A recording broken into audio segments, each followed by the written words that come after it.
आप लोगों के सामने मुल्क यहाँ में पर अमन आना कैसे पड़ा और कायम यहाँ पर होगा, मैं सिर्फ और जरा सिर्फ गौर मेरा से वाहिद सुनें। मकसद वही है कि मैं यहाँ खड़ा हूँ।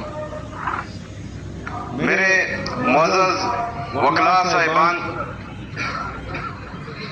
अगर मैं आपको कानून का दर्स यहाँ दूँ तो ये ज्यादती इसलिए होगी क्योंकि आपका फील्ड वही है। लेकिन बहरहाल जिन ज्यादतियों से हम गुजर रहे हैं उनका थोड़ा जिक्र मैं जरूर करूंगा।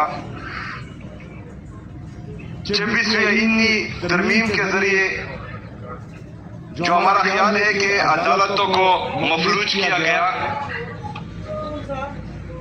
उसकी मिसालें हम पीछे ज्यादा नहीं जाएंगे।